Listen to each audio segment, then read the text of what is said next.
할렐루야. 네, 주님의 일하심을 믿고 기대하며 수요기도에 나오신 여러분들 주님의 이름으로 환영하고 축복합니다. 우리는 지난 시간에 이제 사도행전 1장의 말씀을 통하여서 기독교의 핵심 메시지가 무엇인지에 관하여 함께 살펴보았습니다.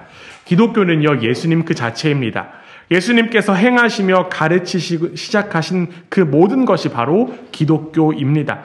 그리고 예수님께서 이 과거에만 일하신 것이 아니라 지금도 여전히 일하고 계시고 앞으로도 일하실 것을 우리는 믿습니다. 사도행전 2장에서는요, 이제 교회의 기원에 관한 이야기가 나옵니다. 교회도 마찬가지예요. 교회도 하나님의 일하심, 즉 하나님의 행동하심 가운데 있는 일입니다. 오늘 우리는 사도행전 2장의 말씀, 특별히 2장 1절에서 3절 말씀을 가지고 행동하시는 하나님이라고 하는 제목으로 말씀을 나누려고 합니다. 우리가 지금 살펴보고 있는 이 사도행전 2장 속에 이 초대교회의 사람들은요, 사실 배운 것도 없고 영향력이나 권세도 전혀 없으며 돈도 없고 또 다른 수단도 없는 그런 사람들이었습니다.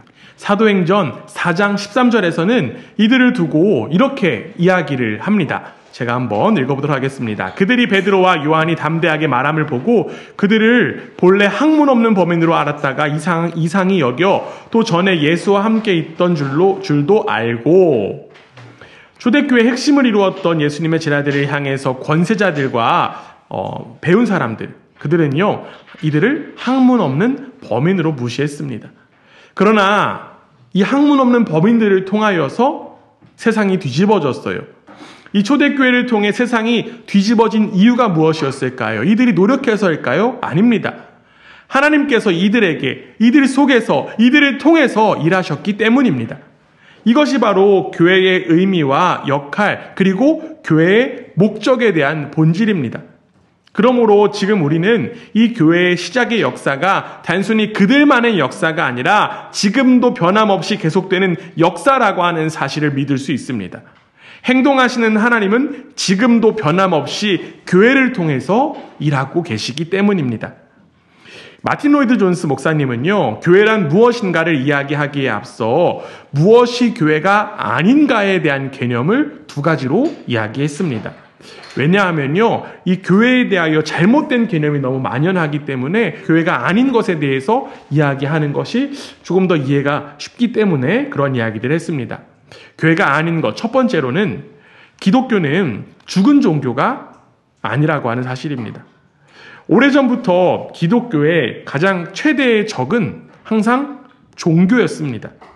만약 기독교가 종교에 불과하다면 사람들이 기독교를 거부하는 것은 옳습니다. 그러나 기독교는 종교가 아닙니다. 특별히 기독교는 국가 종교가 아니에요. 그러나 안타깝게도 많은 사람들이요, 기독교를 단지 종교로만 여겨요. 그러다 보니까 교회가 단지 행사를 유치하는 곳으로 여긴다는 사실입니다. 이는 우리가 지금 살고 있는 이 유럽 사회에서도 우리가 충분히 볼 수 있는 모습 가운데 하나입니다. 여기에서 이제 아기가 태어나면 몇 년 동안 기독교를 생각조차 하지 않았던 사람들이요, 아기가 세례받아야 한다고 주장합니다. 이 아이들에게 또 세례받는 걸 굉장히 중요하게 여겨요. 그런 다음에 또 교회를 까마득히 잊어버리고 살아갑니다. 그리고 나서 이제 교회에서 무엇을 또 하고 싶어 할까요? 결혼식을 하고 싶어 해요. 그리고 장례식 하고 싶어 합니다. 사람들에게 교회는 소위 인생에서 통과 의례의 필요를 제공하는 하나의 기관으로 여겨질 뿐입니다.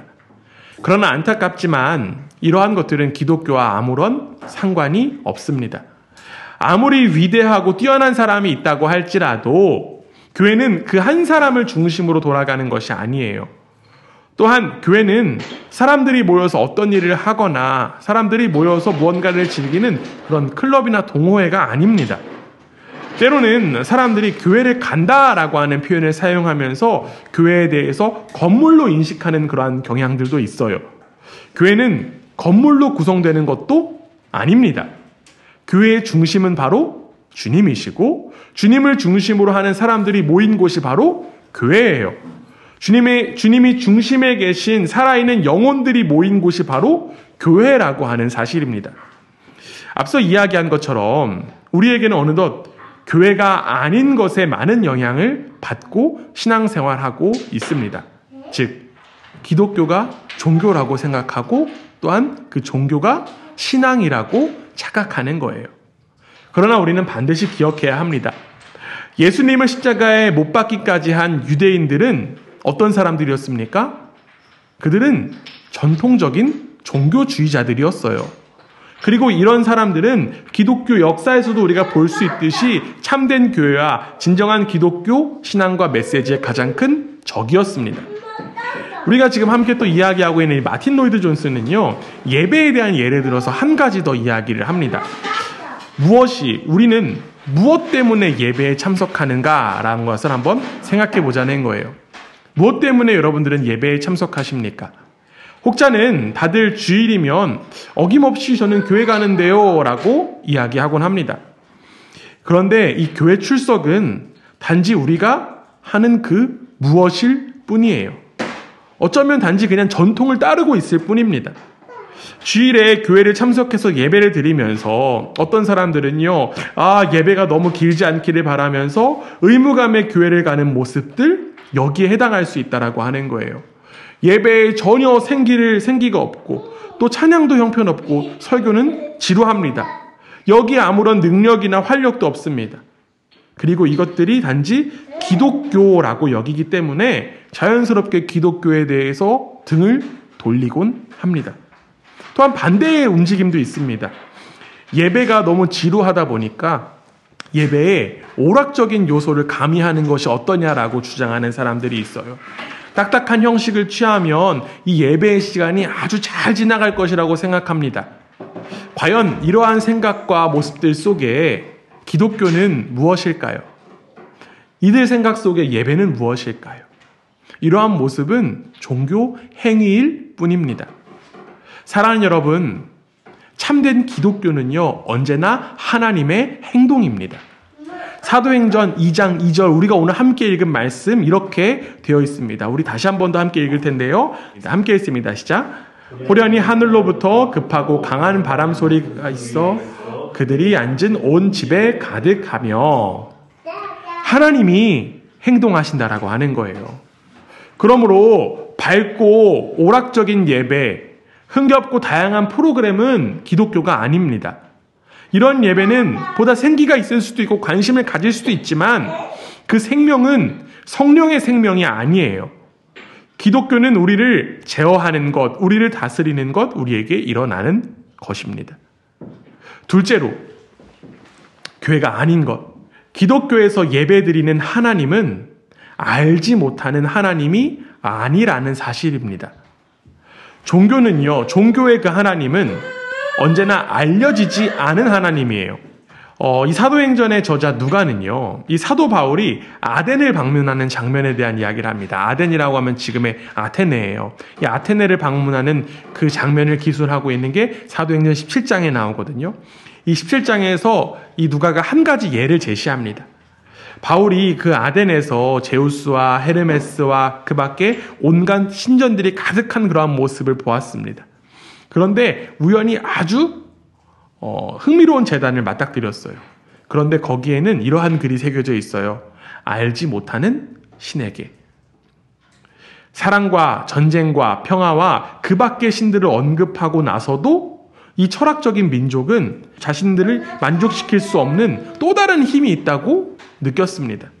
이들은 그가 누구인지 몰랐기 때문에 그 신에게 알지 못하는 신이라고 하는 이름을 붙였어요. 그리고 그 모든 신 가운데 가장 강한 신으로 모셨습니다. 그래서 바울은 이렇게 이야기해요. 사도행전 17장 23절에 보면요, 이러한 말씀 있습니다.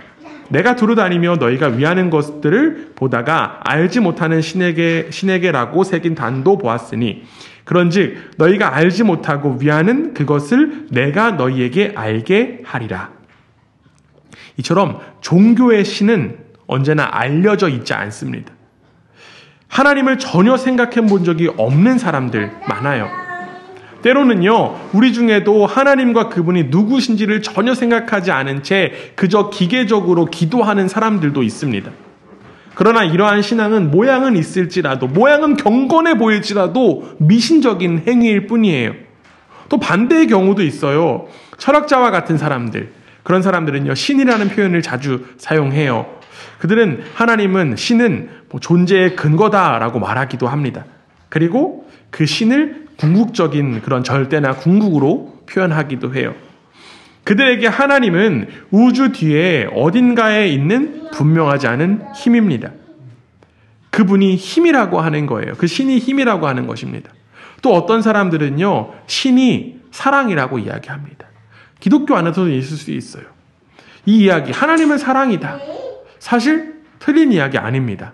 그런데 우리가 자세히 살펴보면 또 이야기가 이렇게 생각해 볼 수 있어요.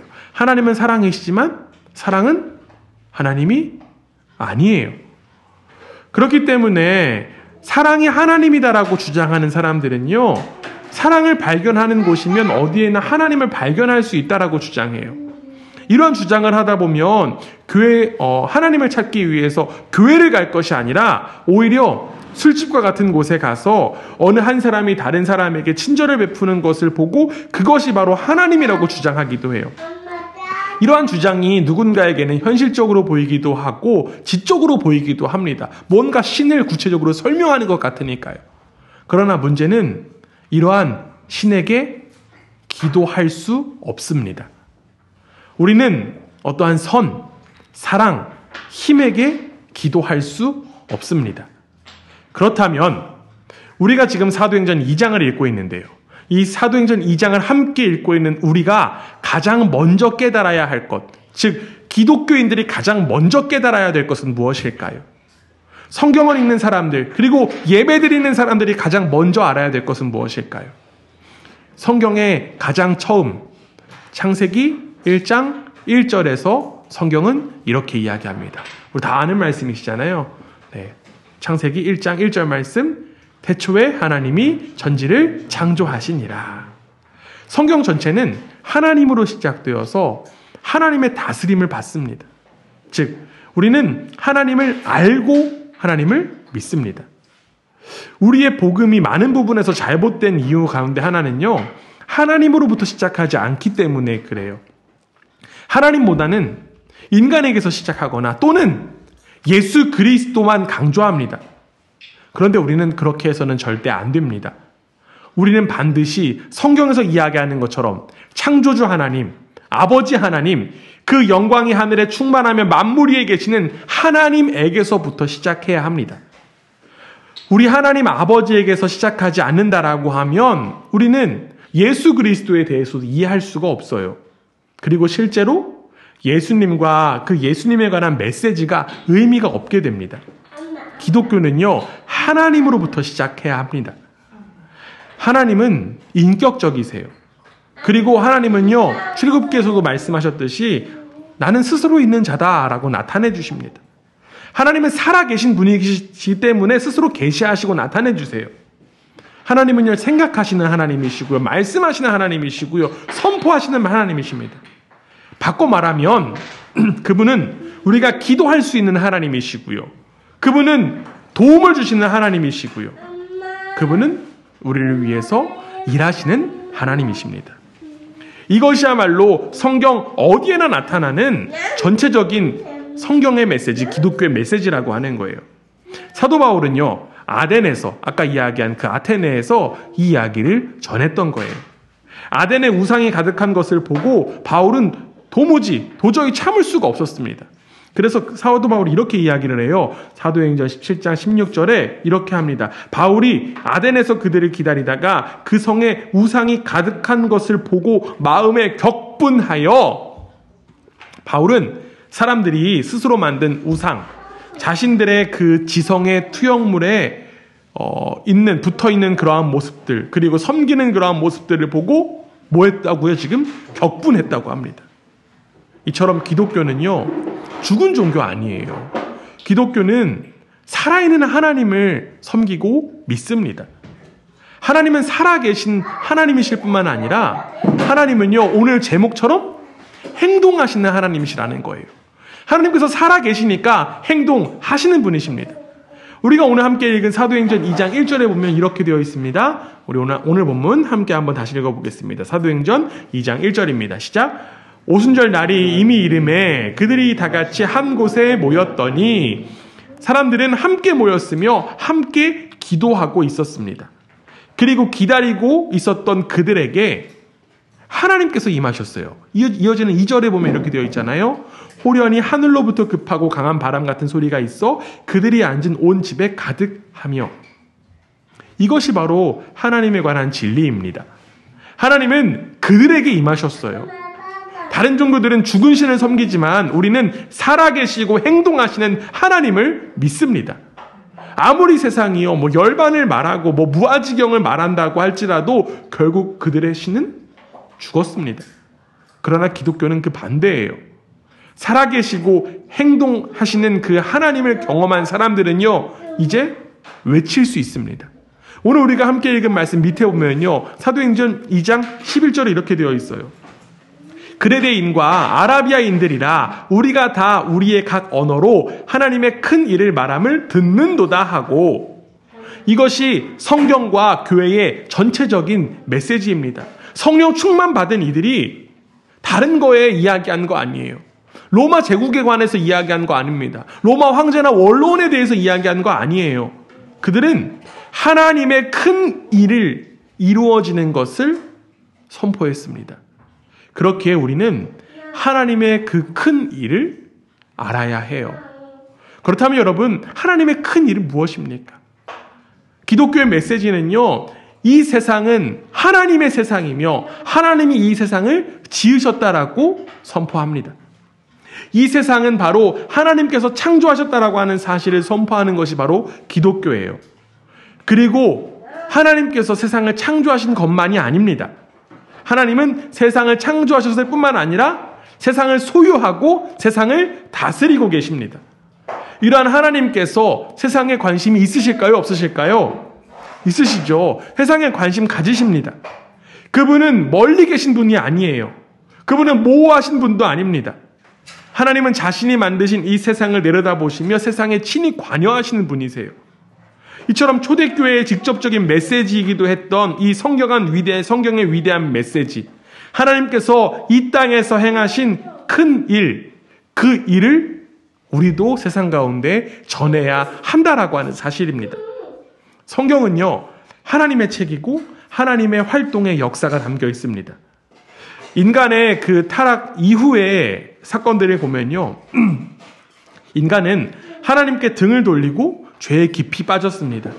물질주의적이고 비도덕적인 삶을 살 뿐만 아니라 무도덕적인 삶을 살았습니다. 그런데 하나님께서는 이러한 세상을 가만히 두지 않으셨어요. 우리가 창세기에서도 볼 수 있듯이 하나님은 그 세상을 심판하셨습니다. 물로, 홍수로 심판하셨어요. 그리고 지금 우리가 살고 있는 모습이 바로 그런 모습이에요. 그런데 그 이후에 똑똑한 인간들이, 어쩌면 똑똑할 수도 있지만 멍청한 인간들이겠죠. 이렇게 이야기합니다. 우리가 잘 아는 말씀의 배경이에요. 창세기 11장 4절에 보면요, 이렇게 되어 있어요. 또 말하되 자, 성읍과 탑을 건설하여 그 탑 꼭대기를 하늘에 닿게 하여 우리 이름을 내고 온 지면에 흩어짐을 면하자 하였더니. 어떠한 장면이죠? 바벨탑에 대한 이야기예요. 성전을 짓고 하늘에 닿는 대를 세우자. 지금도 여전히 이러한 노력들이 있습니다. 많은 사람들이 과학, 그리고 기술, 수많은 사상들로 하나님께까지 도전해요. 그런데 하나님은 행동하셨습니다. 하나님은 내려오셔서 모든 것을 혼란하게 하셨습니다.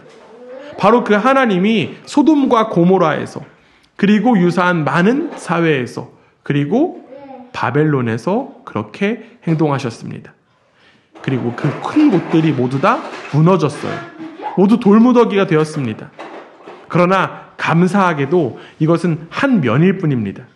하나님은 또 다르게 행동하셨어요. 하나님은 또 다르게 어떠한 행동하셨을까요? 하나님은요, 창세기도 바라보면 아브라함을 부르십니다. 그리고 야곱을 만나주셨습니다. 또한 출애굽기에 보면 누가 나옵니까? 모세가 나와요. 모세에게 나타나셔서 이스라엘 백성들을 출애굽시키십니다. 그리고 모세는 홍해와 같은 기적을 통하여 이스라엘을 구출했습니다. 하나님은 사람을 부르셨고, 부르신 것만이 아니라 행동하셨습니다. 이 밖에도 성경의 수많은 인물들이 하나님의 행동 속에 부름받았고 그들은 하나님의 일하심을 나타냈습니다. 그리고 바로 오늘 우리가 함께 살펴보고 있는 이 사도행전 2장에서 하나님은 교회를 시작하십니다.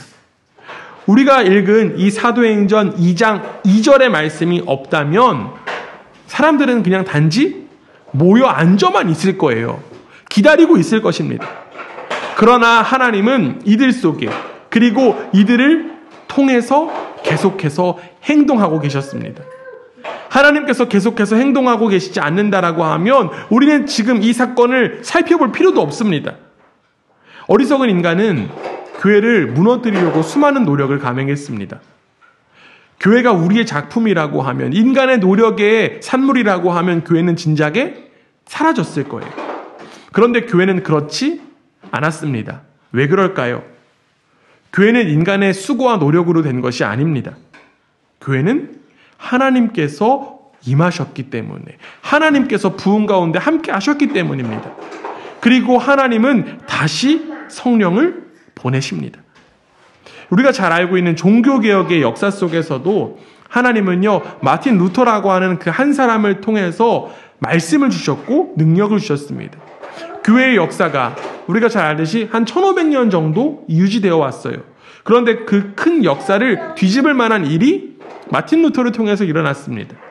하나님의 부르심을 받고 그분의 메시지와 성령 충만을 받은 그 마틴 루터 이 한 사람으로도 가르침이 너무나도 이교도적으로 변해버린 교회를 무너뜨리기에 충분했습니다.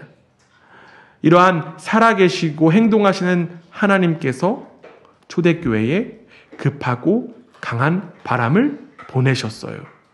도대체 왜 그러셨을까요? 왜 그들에게 나타나셔서 행동하셨을까요? 사도행전 2장 21절 말씀인데요. 우리 함께 한번 읽어보도록 하겠습니다. 누구든지 주의 이름을 부르는 자는 구원을 받으리라 하였느니라. 왜 그러셨을까요? 왜 하나님이 행동하시고 나타나시고 일하셨을까요?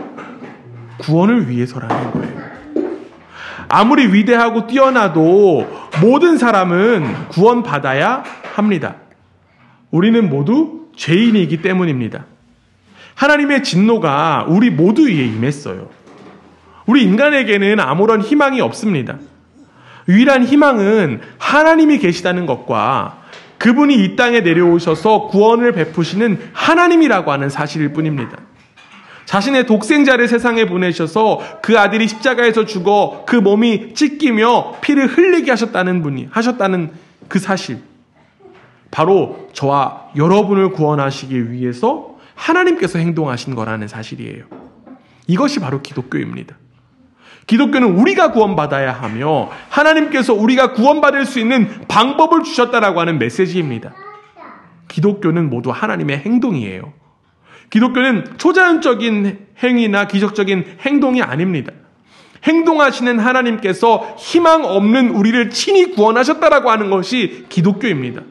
그렇기 때문에 이것이 놀라운 소식이고 이것이 바로 복음입니다. 그렇게 기독교는 능력이에요. 기독교는 급하고 강한 바람입니다. 그래서 기독교는 사람을 변화시켜요. 제자들을 변화시키셨고 그 결과 약하고 겁 많고 소심하고 무기력하며 쓸모없던 이들이 하나님의 강한 용사가 되었습니다. 이 변화의 역사가 바로 저와 여러분에게 일어나기를 간절히 원합니다.